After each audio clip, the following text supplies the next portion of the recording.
12-year-old Aryan from Kolkata has a rare disease, Hunter syndrome. Every day he is planning next puja, what he will do. But I know next.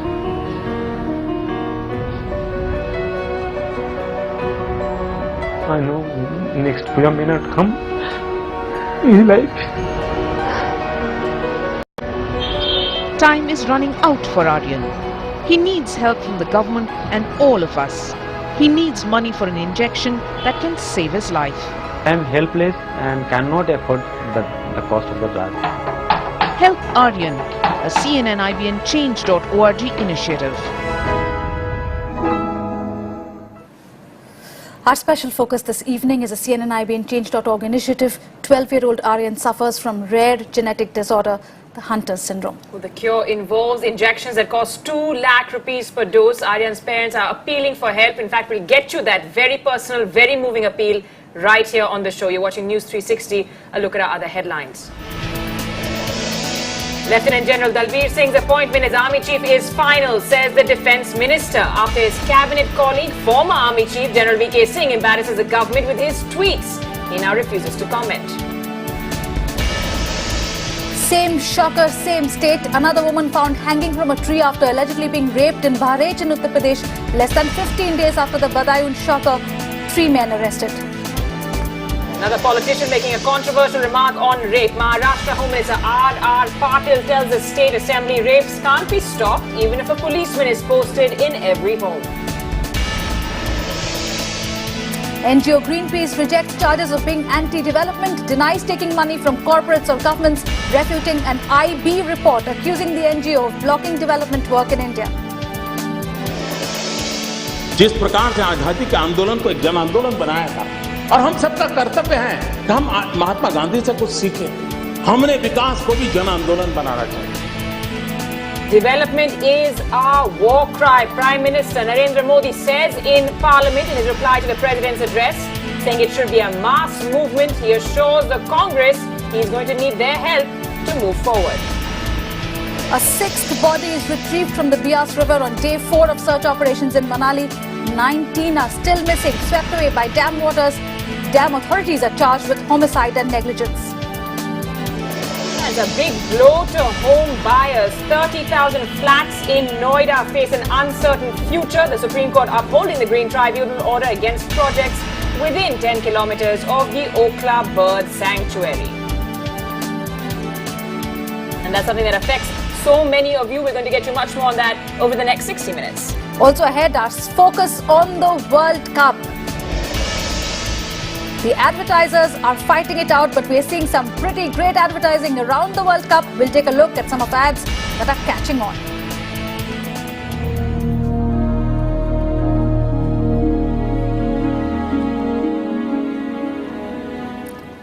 This is an appeal to save 12-year-old Aryan. He suffers from a rare genetic disorder, the Hunter syndrome. The treatment involves injections worth 2 lakh rupees per dose. Well, Aryan's parents are appealing for help, asking the government to subsidize the cost, make this treatment available to India so it doesn't have to be imported. Here's how you can also help with this appeal. CNN, IBN and Change.org joining hands. Take a look.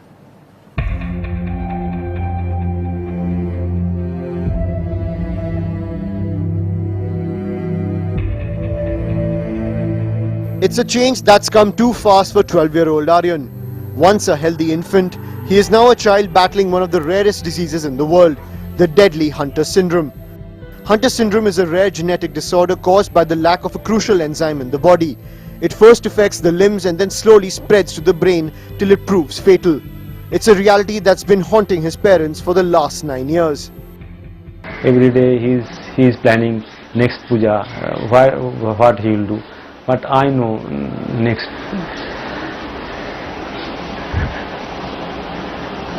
puja may not come in life.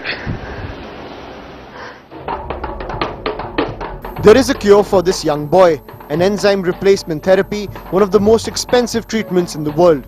One dose of the drug costs 2 lakh rupees and must be administered weekly. Now there is a treatment. But the painful part of the whole story is that the treatment is there. It's just an injection that you will have to give but it's not affordable by the general public. Desperate to save their son's life, Aryan's parents started an online petition at change.org. The campaign went viral with a retweet by actor Shah Rukh Khan. Health Minister Harshvardhan, who had been petitioned to subsidize the drug, has promised all help.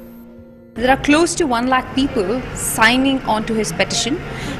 It was a huge, there was a Twitter trend last week for hashtag Aryan, Save Aryan. I have already written to his parents that they can come and tell me the story of the case, and whatever is possible at our level, we will try to help him. As Aryan's family races against time, all eyes are on the government to work a miracle and save this young boy before it's too late. Priyanka Gupta in Kolkata. In New Delhi, Ayushman Jamwal. And we're joined this evening by Aryan and his father Shiv Shankar Chaudhary from Kolkata. Mr. Chaudhary, you're not only looking at financial help, you're looking at a policy change as well. What is it that you now want from the government of India? Yes, ma'am, actually the drug Ilapris is now not available in India. So it is one American company, Shire, is a manufacturer. So I want government to take the initiative to make it available in India and subsidize the rate so that we can afford and we can get the drug for my son, so that I can save my life, save my son's life. Sir, he's sitting next to you. Please do convey to him how brave we all know he is. I do want to ask you a little bit about the support you're getting in. You were earlier on our show as well at 6 o'clock. Are you hearing from other people? Because we know, for example, this campaign is something that is trending, as they say, online. Yes, ma'am. After last program, 6 p.m., I have got few funds from few people, and already I have come to know that two things is there for awareness, and everybody is coming to help to support my plight to save my child Aryan. Mr. Chaudhary, I believe you've already mailed the Union Health Minister Dr. Harshvardhan. Have you received from him any assurance? You'd earlier met the Health Minister then, Ghulam Nabi Azad, in the UPA government. No. Just last week I mailed Dr. Harshvardhan, as he is also a doctor. So I expect more from him as the Indian Health Minister, who is a doctor. So I mailed him last week, but so far I have not yet received any mail from him. We're of course going to try and raise that issue with Dr. Harshvardhan, the health minister, and trying to raise more awareness as well. Mr. Chaudhary, as you've been saying, this is something that affects other children as well. Is there anything Aryan would like to say? What does he say? What does he understand of the situation? Sorry, ma'am. What does Aryan understand of this entire situation? Your son? Aryan actually that much he is not that much of maturity is not there. So he does not know the actual what is going about his disease, because he does not know the jeopardy of his life is in jeopardy.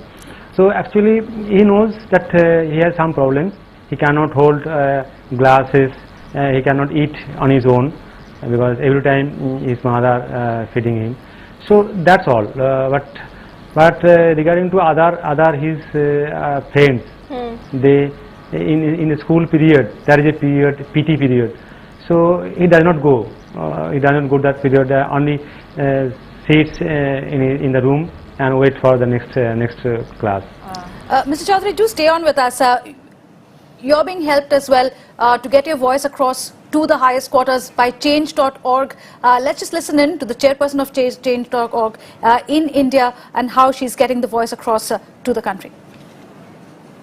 Till about a few months ago, until last September, Mr. Chaudhary was struggling to ensure that Aryan could be saved in a way, and it was a small battle.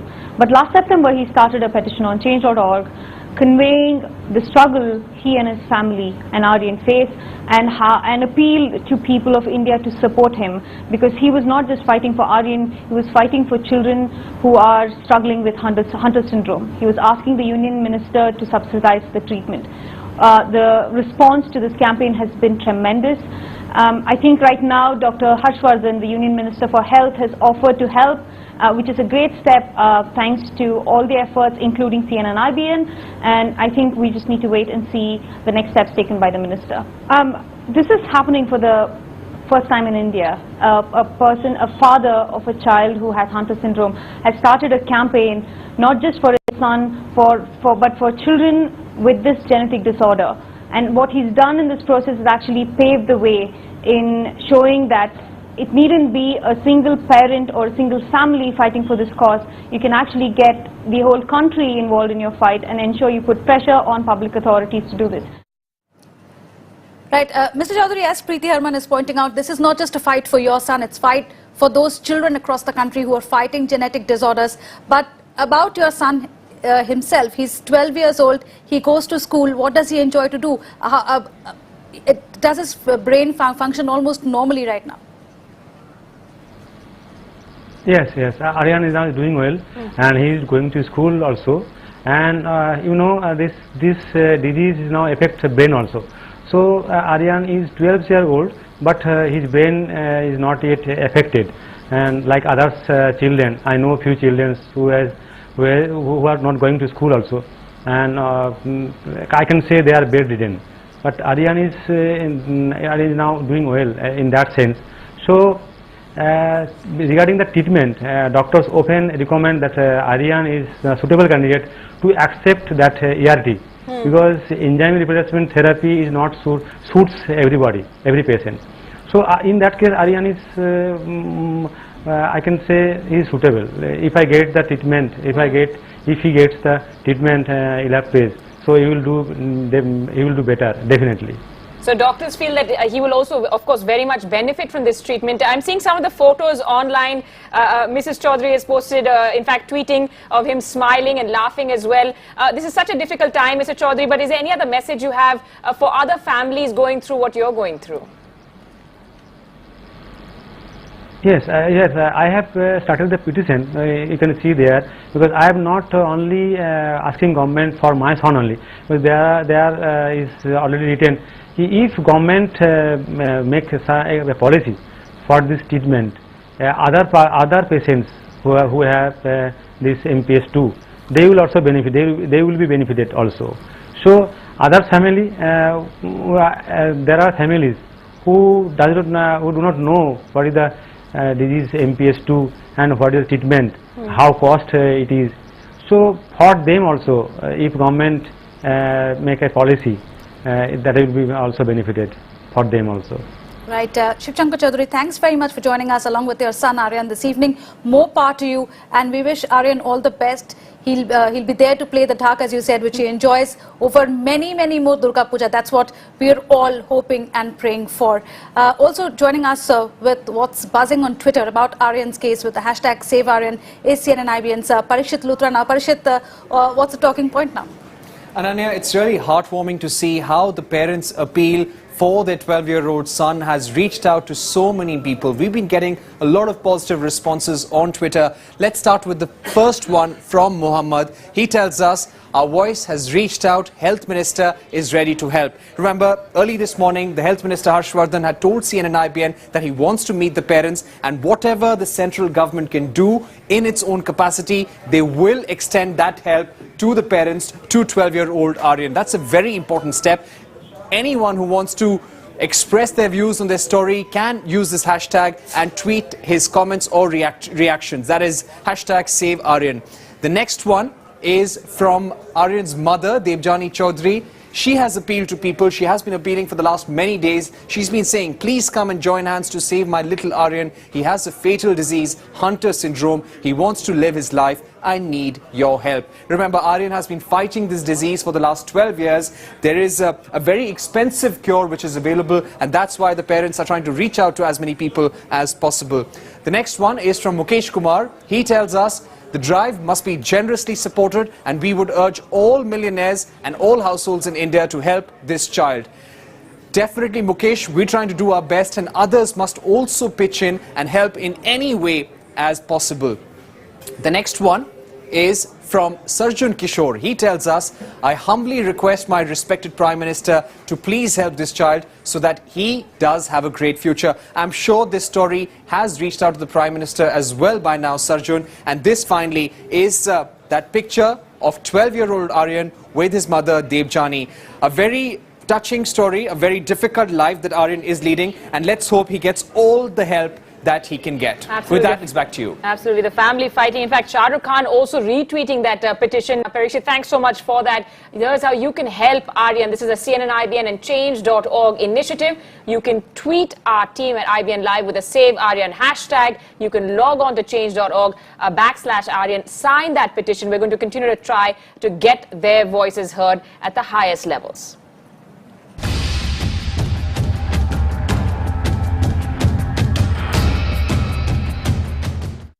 Well, shifting focus completely now to a controversy the government is battling. The opposition today went all out against former Army Chief General VK Singh. Well, that's after the former chief justified his ban on Dalbir Singh's promotion, saying the unit under Dalbir Singh was responsible for dacoity and the death of innocent people. The Defence Minister Arun Jaitley, though, told Rajya Sabha that the government fully endorses this appointment.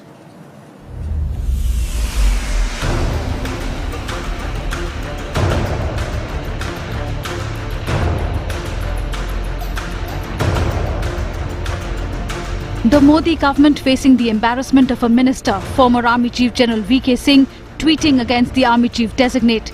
This man, Lt Gen Dalbir Suhag. The tweets linked him of supporting dacoity through an army unit. The tweets enough fodder for the opposition Congress to demand the resignation of the minister. The government ought to remove this minister. Prime Minister must clarify. It is unacceptable. The government, red-faced, was forced to intervene.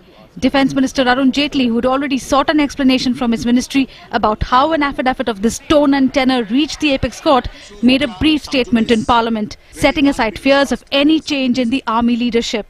Keeping the various standards of political maturity, statecraft in mind, all of us, not only the government, but all of us must keep the army and its appointments out of this arena and stand by the appointment. The opposition so far has not given up. The affidavit filed in the Supreme Court by the Ministry of Defence has very harsh words for the former chief, almost indicting him for principles of violating natural justice, also saying he engaged in an illegal and premeditated act to stall the promotion of Suhag. If they have indicted the minister and it has been sent by Mr. Modi's government, then he must take responsibility for this indictment. Predictably, VK Singh and his former minister AK Antony have all refused to talk. As the Modi government battles its first major controversy, the general-turned-politician has been left to defend himself, with only this coming from the government as support. That if one of the major political parties chooses to attack a minister, then the minister may consider defending himself.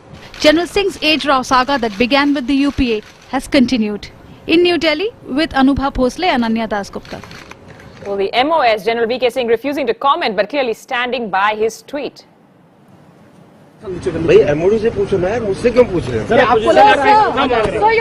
you're calling him, so you're saying that so you're saying that somebody who is there, innocent. I'm not saying anything, ask the MOD. But the government has sidelined. So the question we are raising on the affidavit row, has VK Singh embarrassed the Modi government? That's a talking point on India at 9 with Anubha Bhosle tonight.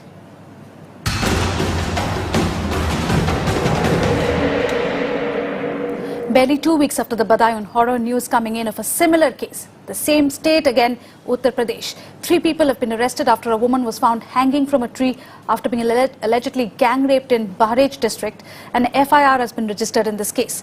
The autopsy report indicates that death occurred due to hanging. Remember, last month, 2 minor girls were found hanging from a tree in Badayun. The incident sparked massive outrage against Chief Minister Akhilesh Yadav's government. मेरी माँ के लाश पिकाल से पेड़ पे लटकी हुई थी। क्या लगता है तुम्हें किस कैसे हत्या हुई, क्या हुआ है उनके साथ? उनके हाथ काबुल से रेप हुआ है, फिर काबुल से ढूंढने लगे, बाद में आए सुबह में देखा यहाँ पे पेड़ पे लटकी हुई थी। देखिए, मैंने पहले ही कह दिया कि प्रदेश सरकार बिल्कुल इसमें क्लियर है कि इन सब के खिलाफ सख्त से सख्त कार्रवाई की जाएगी जो लोग ऐसा कर रहे हैं, और ऑफिसर्स की भी अकाउंटेबिलिटी इसके लिए फिक्स की जा रही है और कर दी गई है। इसको किसी तरीके से बर्दाश्त नहीं किया जाएगा, और महिलाओं के खिलाफ कोई भी अगर अपराध होगा उसमें बिल्कुल कोई टॉलरेंस है ही नहीं। सर, आज फिर एक बहराइच में मामला इमीडिएट एक्शन होगा उसमें। All right, even as we track that case, tracking also the increasingly controversial comments being made by politicians across the spectrum. Maharashtra's Home Minister R.R. Patil now sparking the latest controversy because speaking in the State Assembly today, he said even if the government were to provide one policeman for every house, they wouldn't be able to stop crimes against women, going on to say that rapes are on the rise due to a slide in moral values. He's tried to list out some measures he thinks that would help tackle this issue when it comes to crimes against women, including, he says, buying 500 police vehicles, each of them to have a lady officer. But he's now clarified that for all that he said, women's safety is one of the top priorities.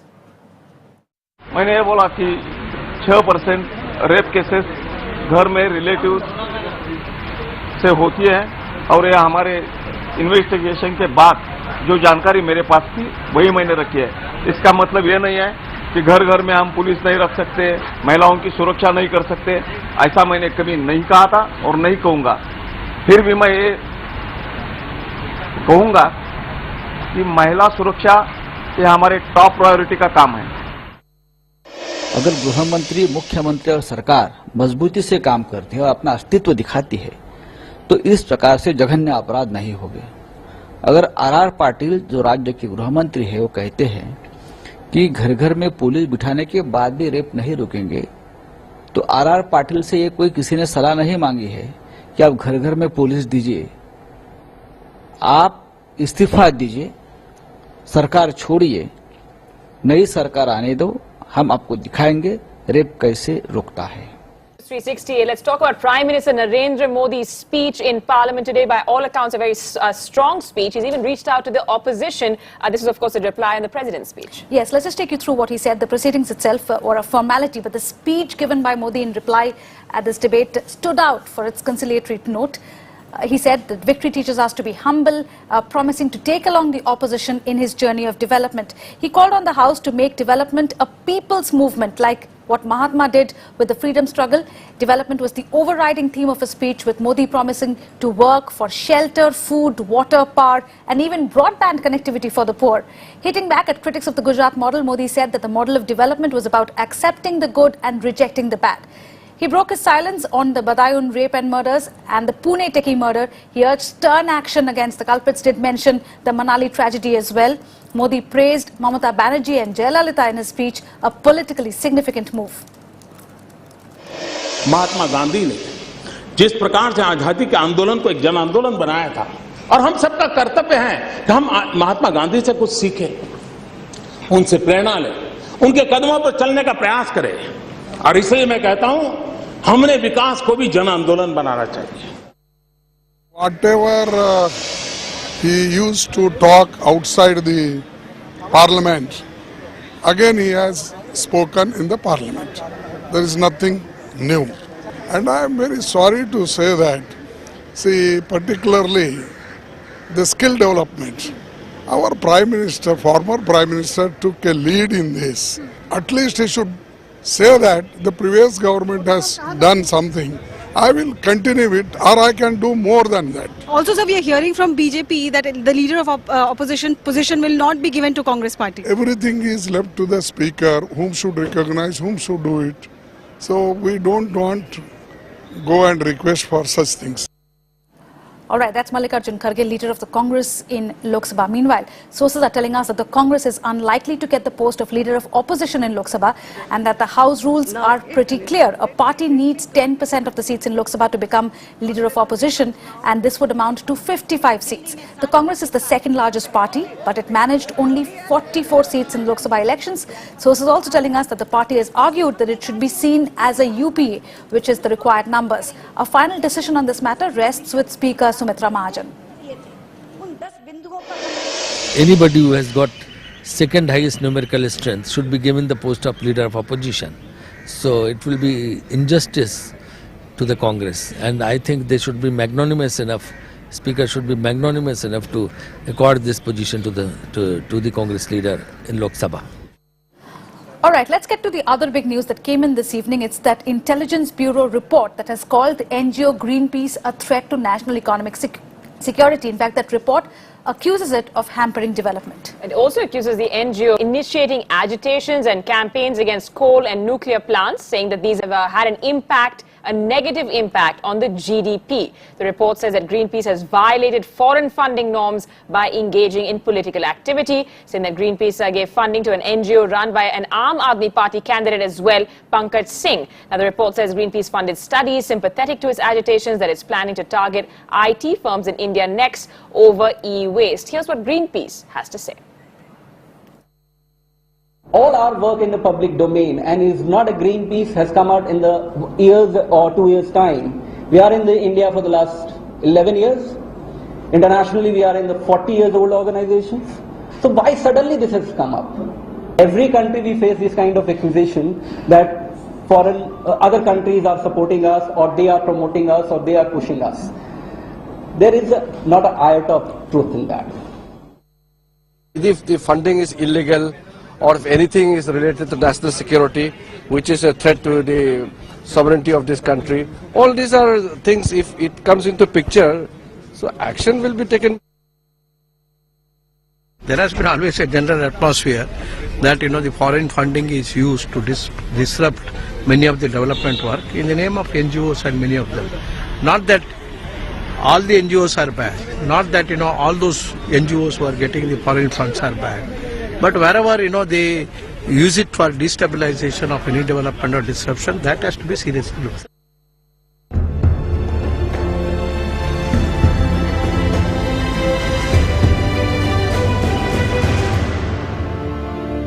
Heartbreaking news we have been covering. A sixth body has been recovered now in the Manali Dam tragedy. 18 students and that tour guide are still missing.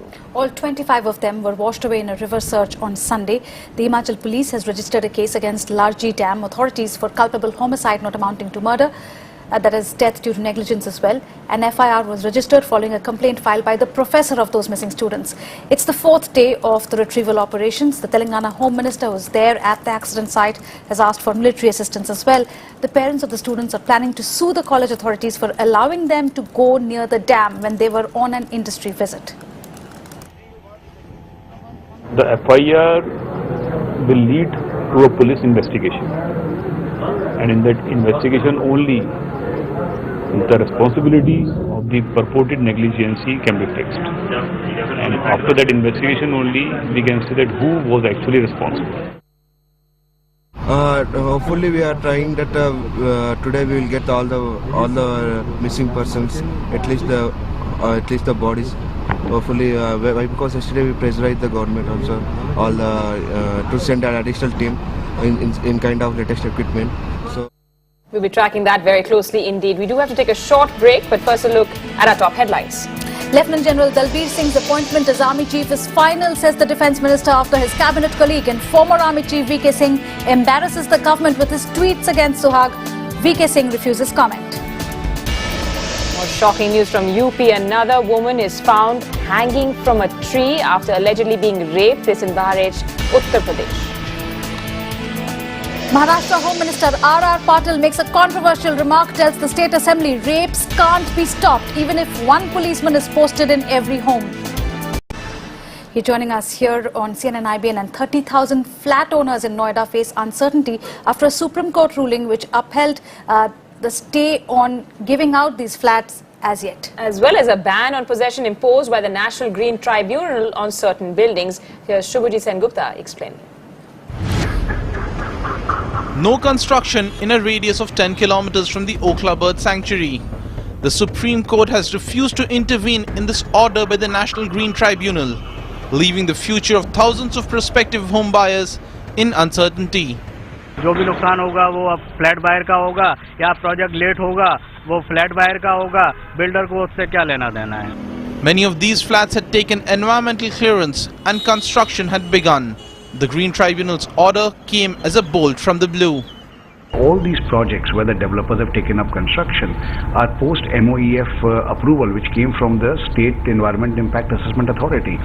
So subsequent to that, to provide an order in a retrospective effect and to say that not to grant completion certificates to projects which are already ready, I think it does not serve any purpose. The order says that construction has to stop until the Environment Ministry frames fresh guidelines for the eco-sensitive zone around the sanctuary. No completion certificate will be issued until the guidelines are framed. But the builders group CREDAI points out that the Supreme Court order could bring closure for good. Definitely think the Supreme Court has, the order is in the right direction because MOEF ultimately is the right authority. While the builders, the government and the environmentalists fight it out, it's the common house buyers who are facing the brunt. All eyes are now on the Environment Ministry as to how soon can they resolve the issue and let the home buyers get possession of their flats. With Deepak Kumar in Noida, this is Shubhajit Sengupta. And even as homeowners in Noida are dealing with the blow of the Supreme Court order, time has run out for residents of Mumbai's Campacola society. South Mumbai Shiv Sena MP Arvind Sawant has written a letter to the Prime Minister seeking justice for those residents. That's after the BMC issued a fresh notice yesterday to hand over the keys of their flats. Sawant described the act as inhuman. Over 90 illegal flats in that complex are set to be demolished. So the question we are raising this evening on Time's Up for Campacola residents: has justice been done? That's a talking point on India at 9 with Anubhav host late tonight. All right, now heading to Kolkata, where you may soon get an incentive to paint your home in Chief Minister Mamata Banerjee's favourite colours, blue and white. Well, the Kolkata Municipal Corporation has announced a one-year tax waiver for people who paint their houses in this colour code. The left and the BJP have slammed the move, saying that the cost of repainting the houses will be much greater than the tax benefits. The BJP's Bengal unit is likely to move court against this decision. The waiver is not applicable to commercial buildings, offices and flat owners. To more national news that we are tracking, the latest in the murder of the 24-year-old in Pune. Hindu Rashtra Sena chief Dhananjay Desai was produced in court today. Police custody does end tomorrow. He's been named, remember, and accused in the case. He has also been booked for criminal conspiracy. The power crisis in the capital continues. The centre stepped in yesterday promising immediate relief, but that hasn't happened yet. Congress workers protested in Nanglo in West Delhi, while Arvind Kejriwal of the Aam Aadmi Party has sought an appointment with the Prime Minister to discuss the matter. He's written a letter, in fact, about the problem. In the latest in the Ishrat Jahan fake encounter case, the Home Ministry has asked the CBI for the case diary. Those sources in the Home Ministry are telling CNN IVN that's needed to decide whether sanction to prosecute former IB officer Rajinder Kumar should be granted or not, saying the agency is unwilling to share that case diary at this point with the Union Home Ministry. An American court has dismissed a lawsuit against Congress President Sonia Gandhi related to the 1984 riots. The court said Sonia Gandhi can't be held personally liable as she became the Congress President more than a decade after the riots. But the court did not bar that Sikh group from bringing a fresh litigation against her. Yes, we're all set for the Football World Cup to begin. It's the most unique sporting event in the world. That's right, but it seems to have created a sharp divide in the host country of Brazil.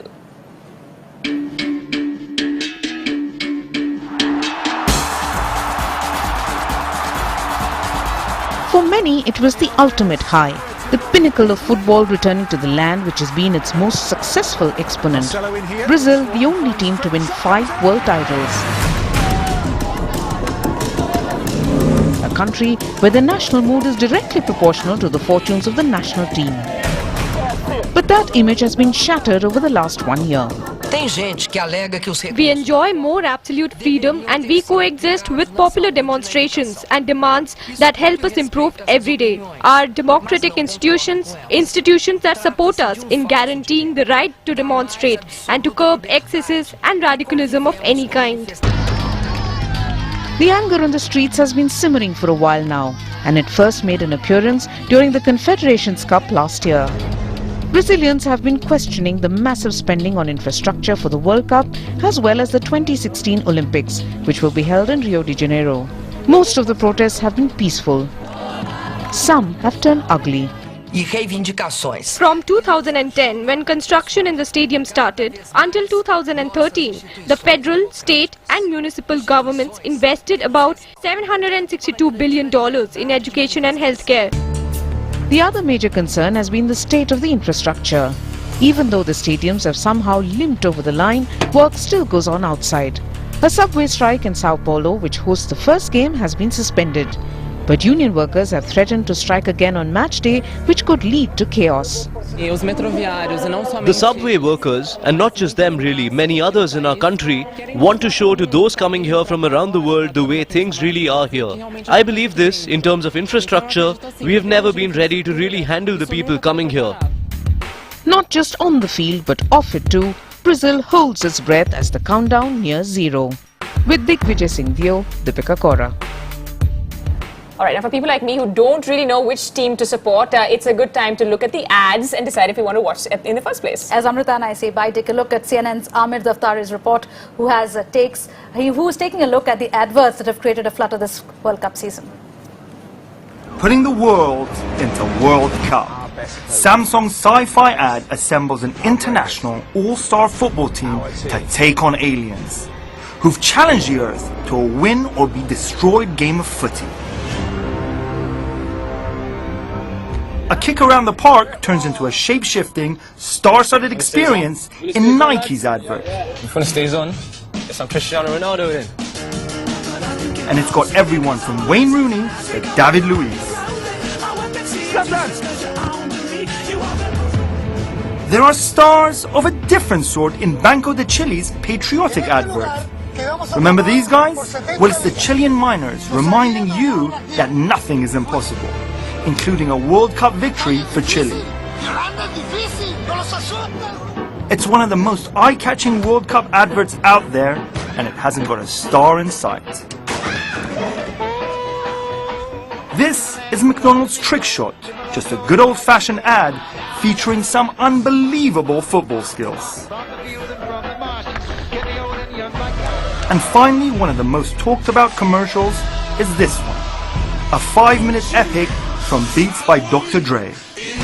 It shows what players go through just before kickoff, as well as the superstitions of the fans who watch them. Amir Daftari, CNN.